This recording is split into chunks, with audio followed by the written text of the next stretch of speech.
আমি হতভাগা মানুষ, আমি গুনাহগার মানুষ, আমি পাপী মানুষ, জান্নাতের লায়েক হতে পারিনি। যেদিন আমি হাসরের ময়দানে জান্নাতের পথে রওনা হব, আমাকে ফেরেশতাগণ বাধা দেবে, আটক করবে, প্রতিবন্ধকতা সৃষ্টি করবে। দয়াল নবী গো, আমি আপনার আশিক, উম্মত জেনে উম্মত পরিচয় দিয়ে আমাকে পার করে জান্নাতের সাথী বানাবেন, আল্লাহুম্মা আমিন।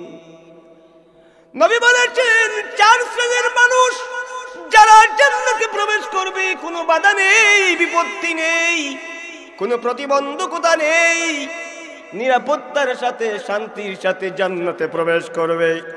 সম্মানিত সুধী, সুনান আদ-দারিমি এই হাদিস শরীফ বর্ণিত হয়েছে, প্রসিদ্ধ হাদিস গ্রন্থ সুনান আদ-দারিমি অধ্যায় কিতাবুস সালাহ। হযরতে আব্দুল্লাহ ইবনে সালাম রাদিয়াল্লাহু তাআলা আনহু থেকে বর্ণিত, তিনি বলেন, যখন রাসূলুল্লাহ সাল্লাল্লাহু আলাইহি ওয়া আলিহি ওয়াসাল্লাম হিজরত করে মদিনা তয়্যিবায় তশরিফ আনলেন, মদিনার সাহাবীগণ আল্লাহর হাবিবকে অভ্যর্থনা জানালেন, সম্ভাষণ জানালেন, আর মদিনার সাহাবীগণ স্লোগান দিতে লাগলেন, কাদিমা রাসূলুল্লাহ, কাদিমা রাসূলুল্লাহ, রাসূলুল্লাহ এসেছেন, রাসূলুল্লাহ এসেছেন, কাদিমা রাসূলুল্লাহ, কাদিমা রাসূলুল্লাহ। মদিনাতুল মুনাওয়ারা ইয়াসরিবে রাসূলুল্লাহ এসেছেন, কাদিমা রাসূলুল্লাহ, কাদিমা রাসূলুল্লাহ। মানুষের মুখে মুখে একটি স্লোগান, একটি ধ্বনি উচ্চারিত হতে লাগলো, প্রত্যেকটি মানুষ বলতে লাগলো, কাদিমা রাসূলুল্লাহ। ইয়াসরিবের জমিনে রাসূলুল্লাহ আগমন করেছেন।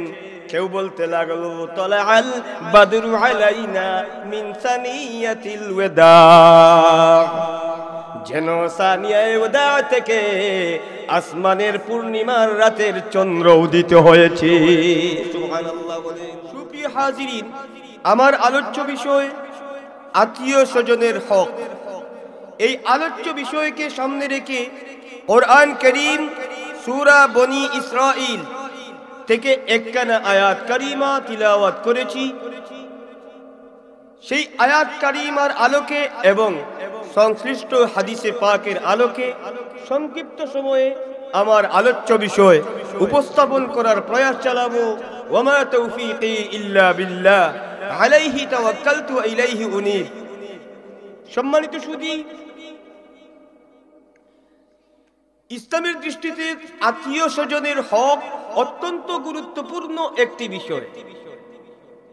একজন মানুষের উপর অনেক ধরনের হক রয়েছে। এই হক দুই প্রকার। এক প্রকার হলো হকুল্লাহ, আল্লাহর হক, আর বাকি সকল হক হচ্ছে হকুল ইবাদ। যেমন মাতা পিতার হক, যেমন আত্মীয় স্বজনের হক, প্রতিবেশীর হক, এক মুসলমানের প্রতি আরেক মুসলমানের হক, এইভাবে বহুবিধ হকের আলোচনা ইসলামে রয়েছে। তন্মধ্যে গুরুত্বপূর্ণ একটি হকের বিষয় হলো আত্মীয় স্বজনের হক।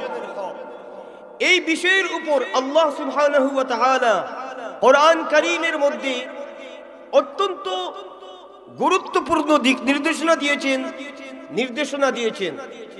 বিভিন্ন জায়গায় বিভিন্ন ভাবে কয়েকবার আল্লাহ সুবহানাহু ওয়া তাআলা আত্মীয় স্বজনের হক যথাযথভাবে আদায় করার জন্য নির্দেশ দিয়েছেন। আল্লাহ বলেছেন, ওয়া আতিযাল কুরবা হাক্কাহ, আত্মীয় স্বজনের হক আদায় করো।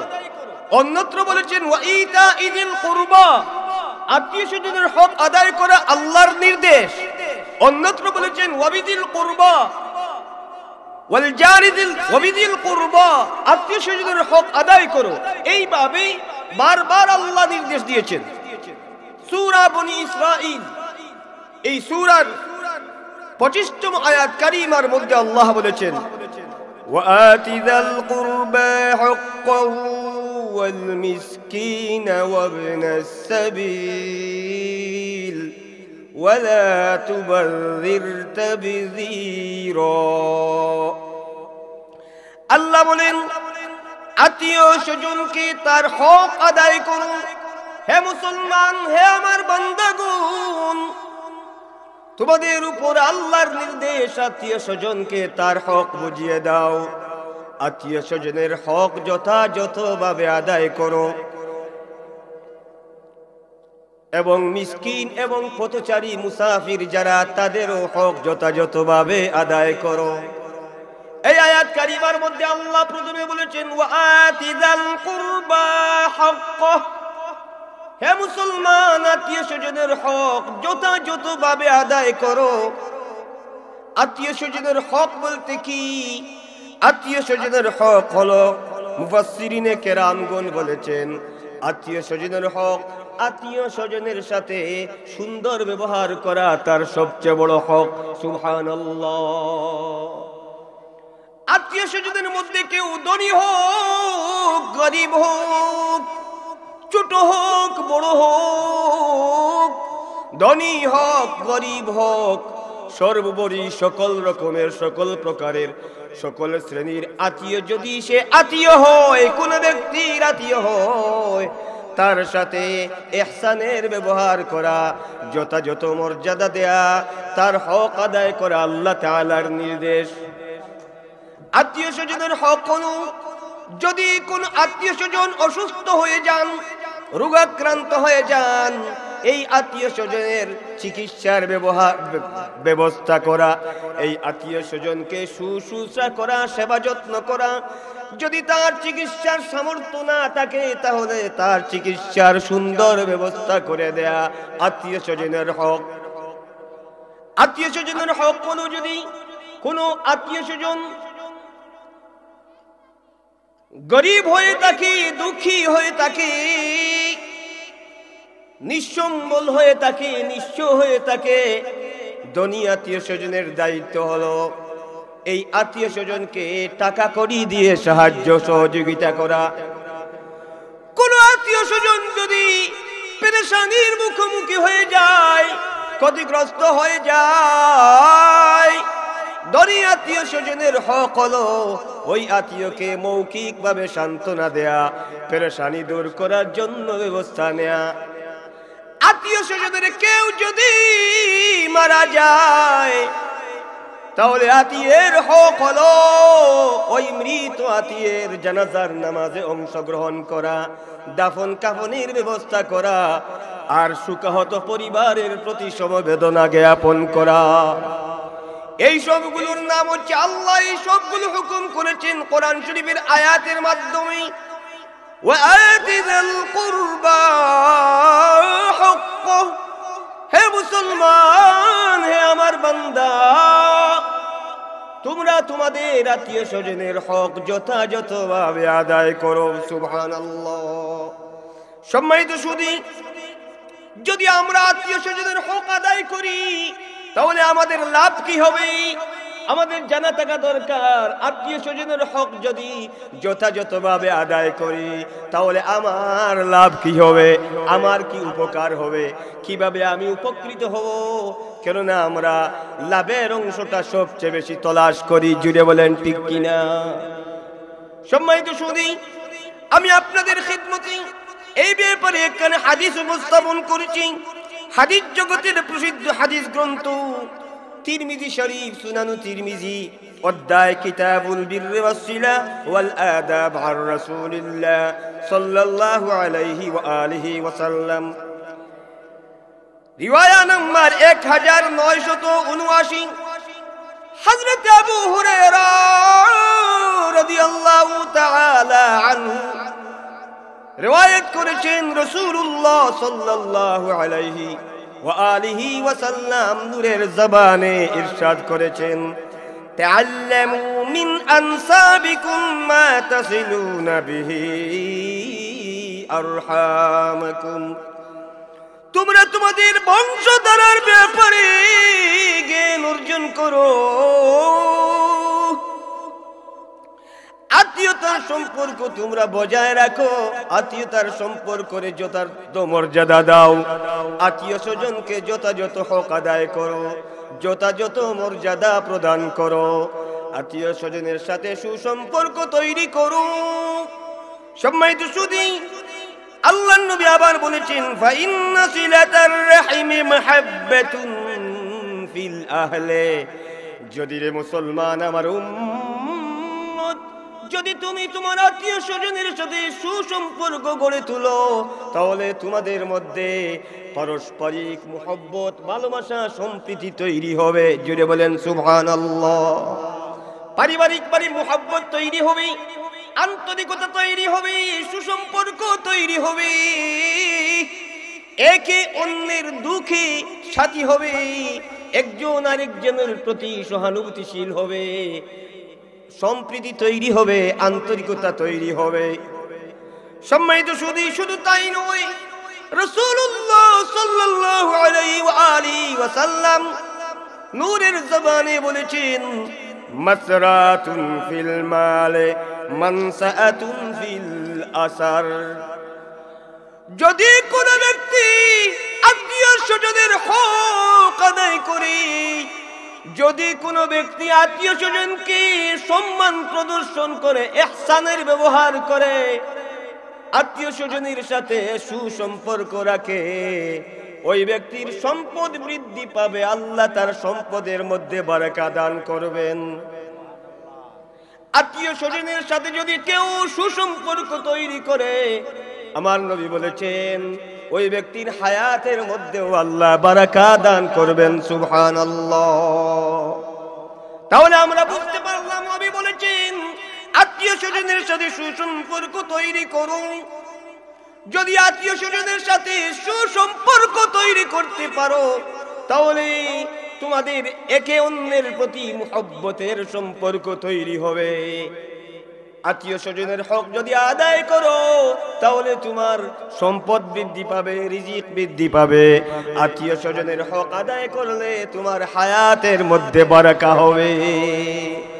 দুরূদ শরীফ পড়েন, আল্লাহুম্মা সাল্লি সাইয়্যিদিনা মাওলানা মুহাম্মাদ ওয়া আলা আলি সাইয়্যিদিনা। সম্মানিত সুধী,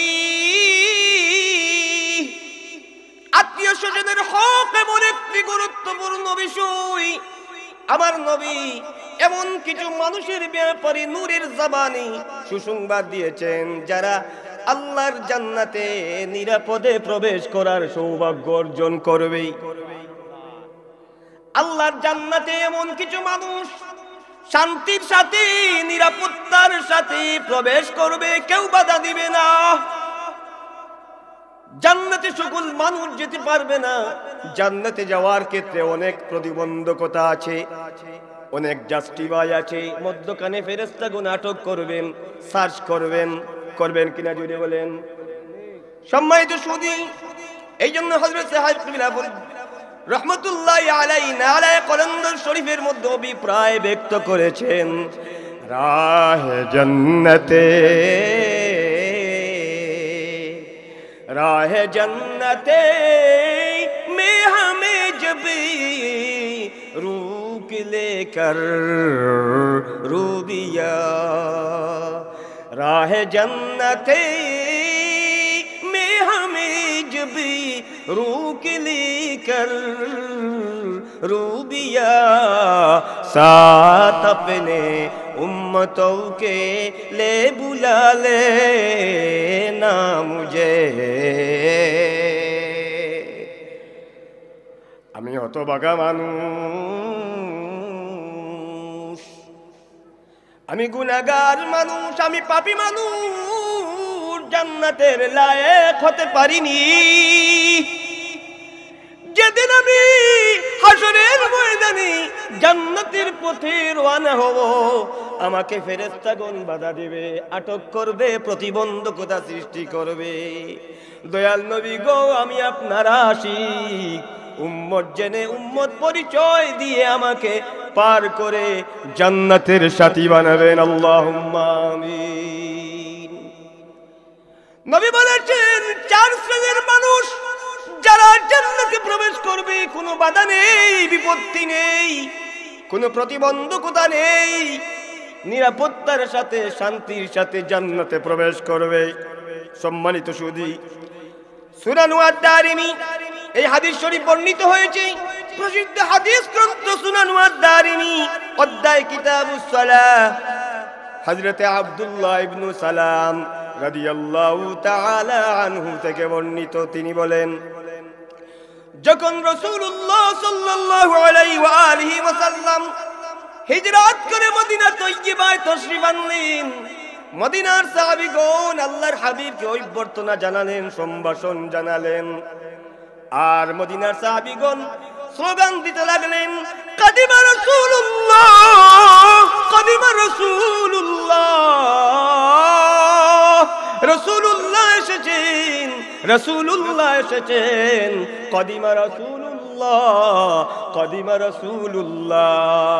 মদিনাতুল মুনাওয়ারা ইয়াসরিবে রাসূলুল্লাহ এসেছেন, কাদিমা রাসূলুল্লাহ, কাদিমা রাসূলুল্লাহ। মানুষের মুখে মুখে একটি স্লোগান, একটি ধ্বনি উচ্চারিত হতে লাগলো। প্রত্যেকটি মানুষ বলতে লাগলো, কাদিমা রাসূলুল্লাহ। ইয়াসরিবের জমিনে রাসূলুল্লাহ আগমন করেছেন। কেউ বলতে লাগলো, তালাআল বাদরু আলাইনা মিন সানিয়াতিল ওয়াদা, যেন সানিয়ায়ে ওয়াদা থেকে আসমানের পূর্ণিমার রাতের চন্দ্র উদিত হয়েছে। সুবহানাল্লাহ বলেন। হযরত আব্দুল্লাহ ইবনে সালাম রাদিয়াল্লাহু তাআলা আনহু বর্ণনা করেছেন, আব্দুল্লাহ ইবনে সালাম কে, তার পরিচয় কি? তিনি হলেন ইহুদি গোত্রের সবচেয়ে বড় আলিম। তিনি তাওরাত বিশেষজ্ঞ একজন আলিম। দীর্ঘদিন যাবত রাসূলুল্লাহর অপেক্ষা করছেন মদিনাতুল মুনাওয়ারায়। আল্লাহর নবী হিজরত করে মদিনায় আসবেন, শেষ নবীর সাথে আমার মুলাকাত হবে। সুবহানাল্লাহ। হযরত আব্দুল্লাহ ইবনে সালাম রাদিয়াল্লাহু তাআলা আনহু বর্ণনা করেছেন, লোকেরা বলতে লাগলো, কাদিমা রাসূলুল্লাহ, কাদিমা রাসূলুল্লাহ। আমি শুনলাম যারা এই কথা শুনছে আল্লাহর হাবিবকে দেখার জন্য পাগল পারা হয়ে যাচ্ছে। লোকদের সাথে আমিও রওনা হলাম মুহাম্মাদুর রাসূলুল্লাহ সাল্লাল্লাহু আলাইহি ওয়া আলিহি ওয়াসাল্লামকে এক নজর দেখার জন্য। সুবহানাল্লাহ। সম্মানিত সুধী, হযরত আব্দুল্লাহ ইবনে সালাম রাদিয়াল্লাহু তাআলা আনহু বর্ণনা করেছেন, আমরা গেলাম রাসূলুল্লাহর দরবারে। فلما رأيت وجهه عرفت أن وجهه ليس بوجهه كذاب। বীর ঠেলে আমি রাসূলুল্লাহর দরবারে গেলাম। যখন আমার সামনে রাসূলুল্লাহর চেহারা আনওয়ার উদ্ভাসিত হলো, প্রকাশিত হলো, নবীর নূরানি চেহারা যখন আমি দেখলাম, আমি তৃপ্তি পেলাম, শান্তি পেলাম। আমার মনের মধ্যে এই বিশ্বাস এলো, এত সুন্দর চেহারাওয়ালা মিথ্যাবাদী হতে পারেন না। কোনো মিথ্যাবাদীর চেহারা এত সুন্দর হতে পারে না। সুবহানাল্লাহ বলবেন না? এত সুন্দর চেহারা দেখলাম, নূরানি চেহারা, এত সুন্দর চেহারাওয়ালা যে ব্যক্তি, তিনি কোনো মিথ্যাবাদী হতে পারেন না। এই বিশ্বাস আমার হয়ে গেল। ইয়া সাহিবাল জামাল ওয়া ইয়া সাইয়্যিদাল বাশার মিন ওয়াজহিকাল মুনিরি লাকাদ নাওয়ারাল কমার লা ইউমকিনুস সানাউ কামা কানা হাক্কুহু بعد از خدا بزرگ توئی بعد از خدا بزرگ توئی قصہ مختصر۔ সম্মানিত সুধী, হযরত আব্দুল্লাহ ইবনে সালাম রাদিয়াল্লাহু তাআলা আনহু বর্ণনা করেছেন, রাসূলুল্লাহ সাল্লাল্লাহু আলাইহি ওয়া আলিহি ওয়াসাল্লাম নূরের জবানে উচ্চারণ করলেন, আমি আল্লাহর হাবিবের প্রথম আওয়াজ শুনলাম। আল্লাহর হাবিব প্রথম কথা বললেন, ইয়া আইয়ুহান নাস আফসুস সালাম আফসুস সালাম ওয়া আতিমুত তাআম ওয়াসিলুল আরহাম ওয়াসাল্লু ওয়ান নাসু নিয়াম তাদখুলুল জান্নাতা বিসালাম।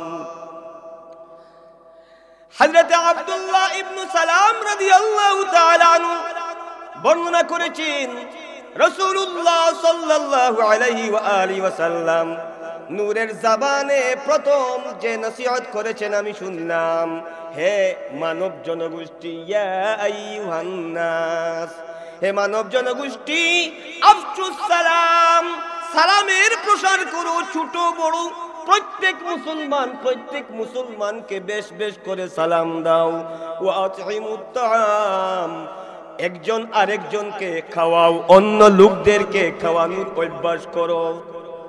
ওয়াসিলুল আরহাম, আত্মীয়তার সম্পর্ককে রক্ষা করো। ওয়াসাল্লু ওয়ান নাসু নিয়াম, লোকেরা যখন ঘুমিয়ে যায় রাতের আধারে নীরবে নিভৃতে তুমি নামাজ পড়ো, তাহাজ্জুদ গুজারিশ হয়ে যাও। নবী বলেছেন, তাদখুলুল জান্নাতা বিসালাম। এই চারটি আমল যদি করতে পারো রে বান্দা, হে মুসলমান, চারটি আমল যদি করতে পারো, এই চারটি আদত করতে পারো, তাদখুলুল জান্নাতা বিসালাম, শান্তি এবং নিরাপত্তার সাথে আল্লাহর জান্নাতে প্রবেশ করতে পারবে। তাহলে আমরা বুঝলাম এই চারটি আমল, একটি আফসুস সালাম, সালামের প্রসার করা, সালামের আদত করে তোলা, ওয়াতিমুত তাআম, এবং অন্যদেরকে খাওয়ানোর মতো মানসিকতা গড়ে তোলা, ওয়াসিলুল আরহাম, আত্মীয় স্বজনের হক যথাযথভাবে আদায় করা, ওয়াসাল্লু ওয়ান নাসু নিয়াম, যখন মানুষ ঘুমিয়ে যাবে তখন নীরবে নিভৃতে চার দেয়ালের অভ্যন্তরে শেষ রজনীতে তাহাজ্জুদের নামাজ পড়া। এই চারটি আমল করতে পারো, এই চারটি আদত করতে পারো, তাদখুলুল জান্নাতা বিসালাম। নবী বলেছেন, শান্তি এবং নিরাপত্তার সাথে তুমি আল্লাহর জান্নাতে প্রবেশ করতে পারবে। সুবহানাল্লাহ। সম্মানিত সুদী, আবার নবী বলেছেন, এমন এক শ্রেণীর মানুষ সম্পর্কে নবী বলেছেন যারা আল্লাহর জান্নাতে প্রবেশ করতে পারবে না। এমন আদত যাদের রয়েছে, এমন চরিত্র যাদের রয়েছে, এমন অভ্যাস যাদের রয়েছে, তারা আল্লাহর জান্নাতে প্রবেশ করতে পারবে না। তারা কারা? সম্মানিত সুদী, হাদিস জগতের প্রসিদ্ধ বিশুদ্ধ হাদিস গ্রন্থ সহিহ বুখারী, অধ্যায় কিতাবুল আদাব, রিওয়ায়া নম্বর 5984, হযরত জুবাইর ইবনে মুতঈম রাদিয়াল্লাহু তাআলা আনহু থেকে বর্ণিত, তিনি বলেন, রাসূলুল্লাহ সাল্লাল্লাহু আলাইহি ওয়া আলিহি ওয়াসাল্লাম নূরের জবানে ইরশাদ করেছেন, আমি শুনেছি, লা ইয়াদখুলুল জান্নাতা কাতিউন, যে ব্যক্তি আত্মীয় স্বজনের হক নষ্ট করবে, যে ব্যক্তি আত্মীয় স্বজনের সম্পর্ক ছিন্ন করবে, ওই ব্যক্তি আল্লাহর জান্নাতে প্রবেশ করতে পারবে না। জুড়ে বলেন নাউযুবিল্লাহ। আত্মীয় স্বজনের হক নষ্টকারী ব্যক্তি, আত্মীয় স্বজনের সাথে সম্পর্ক ছিন্নকারী ব্যক্তি জান্নাতে প্রবেশ করতে পারবে না। আল্লাহর জান্নাত তার জন্য হারাম, তার জন্য জাহান্নাম নির্ধারিত।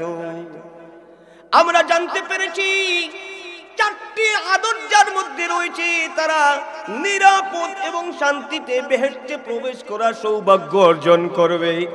যারা সালামের আদত করবে, অন্যদেরকে লিওয়া ছিল্লা খাওয়ানোর আদত করবে, এবং যারা আত্মীয় স্বজনের হক রক্ষা করবে, শেষ রাত্রে যারা তাহাজ্জুদের নামাজ পড়বে, এরা জান্নাতে প্রবেশ করবে।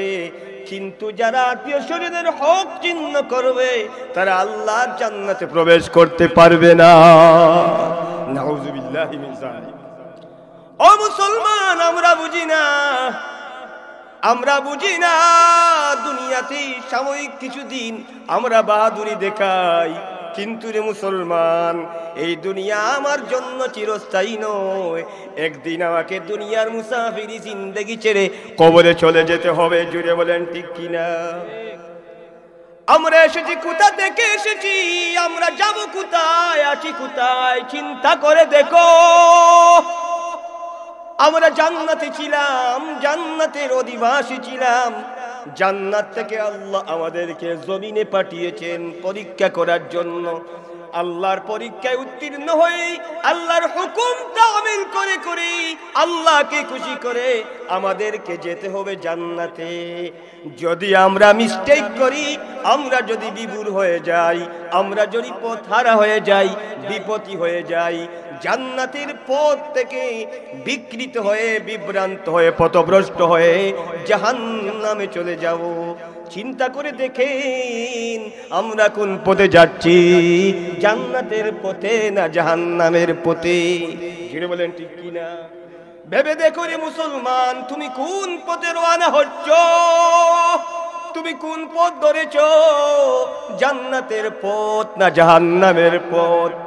আয়নায়ে জামালে আহমদি সাইয়্যিদি সনদি ও মুর্শিদি হযরত মুলতদি সাহেব কিবলা রাহমাতুল্লাহি আলাইহি নালায়ে কলন্দর শরীফের মধ্যে হুঁশিয়ার করে দিয়েছেন, আয় খুবানে মগরুরে ফিরে, আয় খুবানে মগরুরে ফিরে, खूबी न रहे चमन में, आए खूबाने मगरूरे फिरे, खूबी न रही चमन में, ना रहेगा जीबा तेरे, ना रहेगा जीबा तेरे, ना रहेगा जीबा तेरे, गुलजार बदन में। জেনে রেখো হে মুসলমান, জেনে রেখো রে মুসলমান, রূপ কাননের ভ্রান্তি বিলাস মুগ্ধ জন, মধুর ফাগুন বিদায় নেবে, মুশরে যাবে গুলবদন। তুমি যে দুনিয়া চাকচিক্যে মত্ত হয়েছ, তুমি যে ধন সম্পত্তি বিভোর হয়ে গিয়েছো, তুমি যে ক্ষমতার বাহাদুরি নিয়ে বিভোর হয়ে গিয়েছো, এই ক্ষমতা তোমার থাকবে না, এই গুলবদন তোমার থাকবে না, এই বাহাদুরি তোমার থাকবে না, মুশরে যাবে। তুমি বিভ্রান্ত হয়ে গেছো, তুমি পথ হারিয়ে ফেলেছো।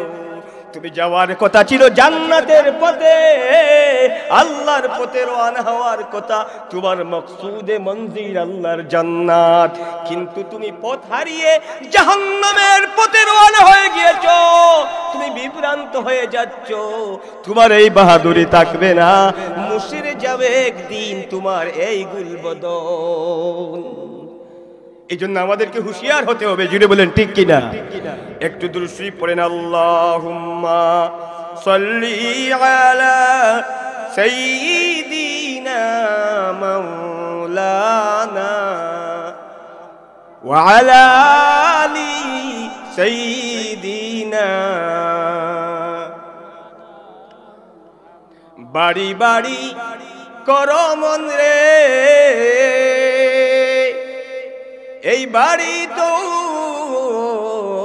তোমার নয়, আসল বাড়ি কবর দেশে, 3.5 হাত জায়গায় হয়। আল্লাহুম্মা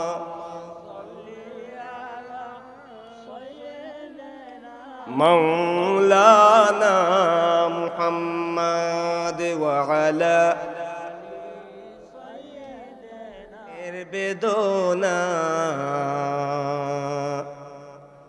বুঝিবেন যে জন আছেন সেই জন, ওই যে সোনার মদিনা। আল্লাহুম্মা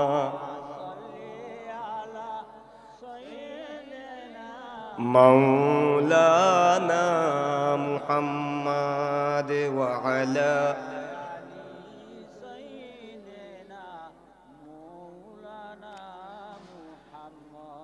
সম্মানিত সুধী, আমি বলছিলাম যে আত্মীয় স্বজনের হক এত গুরুত্বপূর্ণ বিষয়, যে বিষয়টি আল্লাহ সুবহানাহু ওয়া তাআলা কোরআন কারীমের বিভিন্ন জায়গায় গুরুত্ব সহকারে নির্দেশনা দিয়েছেন।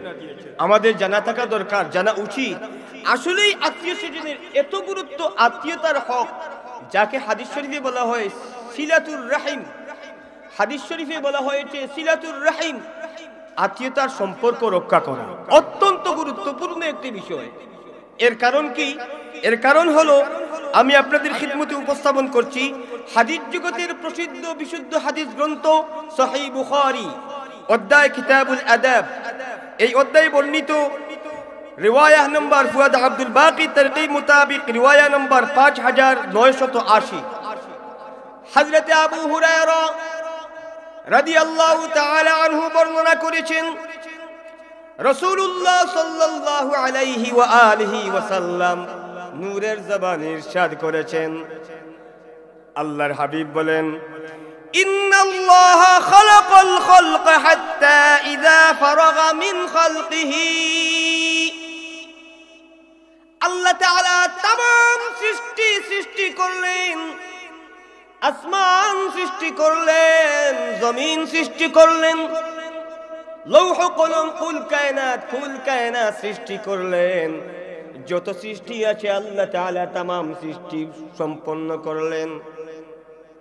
সমস্ত সৃষ্টি কার্যদায়ী, সমস্ত সৃষ্টি কর্ম শেষ করার পর আল্লাহ যখন সৃষ্টি করা থেকে ফারিগ হলেন, আল্লাহ তাআলা যখন সবকিছু সম্পাদন করলেন, সব সৃষ্টি কর্ম শেষ করলেন, ঠিক এমন মুহূর্তে আল্লাহর নবী বলেছেন, ক্বালাতির রাহিম, আত্মীয়তার সম্পর্ককেও সৃষ্টি করেছেন আল্লাহ।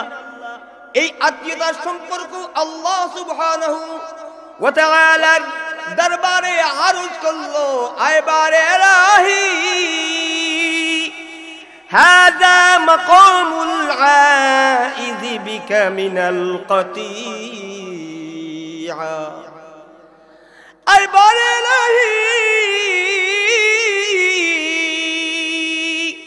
আয় রব্বে করিম, আয় আমার আশ্রয় দাতা, আয় পরওয়ারদিগারে আলম, আপনি কুল কায়নাত সৃষ্টি করেছেন, মানব দানব সৃষ্টি করেছেন, বারে ইলাহি মানুষের মধ্যে আত্মীয়তার সম্পর্ক তৈরি করেছেন, বারে ইলাহি আমাকে সৃষ্টি করেছেন রব্বে করিম, আমি আপনার কাছে আত্মীয়তার সম্পর্ক ছিন্নকারীদের ব্যাপারে আপনার কাছে আশ্রয় চাই। এই জায়গাটাই নির্ভরযোগ্য জায়গা, যথাস্থান আপনার কাছ থেকে, এই মুহূর্তে আপনার কাছ থেকে আশ্রয় চাওয়ার, আশ্রয় নেওয়ার যথাস্থান এই স্থান। কাজেই আমি এই মুহূর্তে আপনার দরবারে দাবি করছি,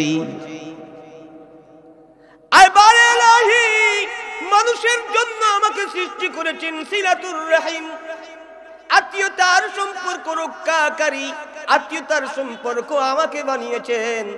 মৌলা, অনেক মানুষ এমন আছে যারা আত্মীয় স্বজনের সাথে সম্পর্ক ছিন্ন করবে, আমার হক নষ্ট করবে, আমাকে অপমান করবে, আমার হক আদায় করবে না। বারে ইলাহি এই জন্য আপনার দরবারে ফরিয়াদ, আপনার দরবারে আমি আশ্রয় কামনা করি এই সমস্ত ব্যক্তিবর্গের থেকে যারা আত্মীয়তার সম্পর্ক ছিন্ন করবে। এই স্থানটি যথাস্থান আপনার কাছ থেকে আশ্রয় নেয়ার, আশ্রয় কামনা করার, আশ্রয় লাভ করার যথাস্থান। এই জন্য আপনার দরবারে আমার এই আরজ। সম্মানিত সুধী, রাসূলুল্লাহ সাল্লাল্লাহু আলাইহি ওয়া আলিহি ওয়াসাল্লাম নূরের জবানে ইরশাদ করেছেন, যখন সিলাতুর রহিম আল্লাহর দরবারে এইভাবে আরজ করলো, আশ্রয় কামনা করলো, আমার আল্লাহ তাআলা জবাব দিলেন, কুদরতের জবানে জবাব দিলেন, ক্বালা নাআম আমা তারদাইনা আন আসিলা মান ওয়াসালাকে ওয়া আকতাউ মান কাতাহাকে। আল্লাহ বলেন, হে সিলাতুর রহিম, হে হে তুমি কি এতে খুশি নও? তোমাকে আমি এই মুহূর্তে যা দিচ্ছি তাতে তুমি কি খুশি নও? যদি তোমার সাথে কেউ সম্পর্ক সুদৃঢ় করে, সম্পর্ক বজায় রাখে, তোমাকে যারা মূল্যায়ন করবে, তোমার সাথে যারা যথাযথ ব্যবহার করবে, তোমাকে যারা রক্ষা করবে, আমি আল্লাহ তার সাথে সম্পর্ক বজায় রাখবো। সুবহানাল্লাহ বলেন। হে সিলাতুর রহিম, হে আত্মীয়তার সম্পর্ক, আর যারা তোমার সাথে সম্পর্ক ছিন্ন করবে, তোমাকে অবহেলা করবে, অবজ্ঞা করবে, ইনসাল্ট করবে, তোমাকে মূল্যায়ন করবে না, তোমার সাথে সদ্য ব্যবহার করবে না, আত্মীয় স্বজনের গুরুত্ব দিবে না, আত্মীয়তার হক যথাযথভাবে আদায় করবে না, আমি আল্লাহ তার সাথে সম্পর্ক ছিন্ন করব। বুঝতে পেরেছেন? সম্মানিত সুধী, রাসূলুল্লাহ সাল্লাল্লাহু আলাইহি ওয়া আলিহি ওয়াসাল্লাম আবার বলেছেন, সিলাতুর রহিম বা আত্মীয়তার সম্পর্ক আল্লাহর কুদরতের জবান থেকে এই এই অভয় পেয়ে, এই আশ্বস্ত বোধ করে যখন আশ্রয় পেল, শুকরিয়া জ্ঞাপন করে বলল, বালা ইয়া রব, আপনি যে আমাকে মর্যাদা দিয়েছেন, যে আশ্রয় দিয়েছেন, আমার সাথে যারা সম্পর্ক রাখবে আল্লাহ তার সাথে সম্পর্ক রাখবেন, আমার সাথে সম্পর্ক যারা ছিন্ন করবে আল্লাহ তাদের সাথে সম্পর্ককে ছিন্ন করে দিবেন। আপনি আমার জন্য যা বরাদ্দ করেছেন,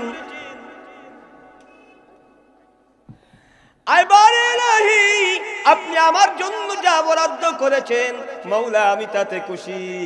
আল্লাহ বললেন, নবী বলেছেন, আল্লাহ বললেন, সিলাতুর রহিম, এই জন্য আমি তোমাকে এই মর্যাদা তোমার জন্য নির্ধারণ করে দিলাম। সম্মানিত সুধী, কাজেই এই হাদিস থেকে সুস্পষ্ট প্রমাণিত হয়ে গেল আত্মীয় স্বজনের হক এত গুরুত্বপূর্ণ। কি জন্য? কেননা সিলাতুর রহিম সৃষ্টির পরে আল্লাহর দরবারে আশ্রয় প্রার্থনা করেছে সেই সকল মানুষ থেকে যারা আত্মীয় স্বজনের হক ছিন্ন করে, আত্মীয় স্বজনের সাথে সম্পর্ক ছিন্ন করে, আর যারা আত্মীয় স্বজনের হক যথাযথভাবে আদায় করে না, তাদের ব্যাপারে আল্লাহর কাছে আশ্রয় কামনা করেছে। আল্লাহ সিলাতুর রহিমকে সেখানেই আশ্রয় দিয়েছেন, স্পষ্ট ঘোষণা করেছেন, তোমার সাথে যারা সম্পর্ক বজায় রাখবে, সুদৃঢ় করবে, তোমার হক যথাযথভাবে আদায় করবে, আমি আল্লাহ তার সাথে সম্পর্ক সুদৃঢ় করব। তোমার সাথে সম্পর্ক যারা ছিন্ন করবে, আমি আল্লাহর সাথে তার কোনো সম্পর্ক থাকবে না।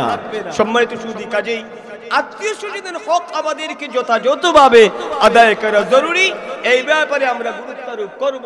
সম্মানিত সুধী, আত্মীয় স্বজনের হক এতই গুরুত্বপূর্ণ কেন? কেন এত গুরুত্বপূর্ণ? আল্লাহ তাআলা এত গুরুত্ব আরোপ করেছেন। কোরআন শরীফে বারবার আত্মীয় স্বজনের হক আদায় করার নির্দেশ দিয়েছেন। আল্লাহ বলেছেন, ওয়া আতিযাল কুরবা হাক্কাহ, দুনিয়ার মানুষ আমার বান্দাগণ আত্মীয় স্বজনের হক যথাযথভাবে আদায় করো। সম্মানিত সুধী, কাজেই আমাদেরকে আত্মীয় স্বজনের হক যথাযথভাবে আদায় করা জরুরি। আমাদের জন্য আত্মীয় স্বজনের সাথে ভালো ব্যবহার করতে হবে, আত্মীয় স্বজনের সাথে সদ্য ব্যবহার করতে হবে। আত্মীয় স্বজন যদি কেউ মুসিবতগ্রস্ত হয় তাহলে তাকে সহযোগিতা করা একান্ত প্রয়োজন। আত্মীয় স্বজনের সাথে সুসম্পর্ক বজায় রাখা অত্যন্ত জরুরি বিষয়। আমি আলোচনা দীর্ঘায়িত করছি না, যেহেতু আমাদের সম্মানিত অতিথি তশরিফ এনেছেন। আমি এলাকার মানুষ, আপনাদের এলাকার সন্তান, আপনাদের দোয়া নেওয়ার জন্য কেবল আমি এসেছি, আপনাদের আমন্ত্রণে ডাকে সাড়া দিয়েছি। আমার জন্য দোয়া করবেন, আপনাদের সকলের জন্য দোয়া রয়েছে। বিনম্র শ্রদ্ধা নিবেদন করছি, অত্র এলাকায় যারা ইতিপূর্বে ইন্তেকাল করেছেন, এই এলাকায় বিচরণ করেছেন, আজ অনেকেই কবরে নেই।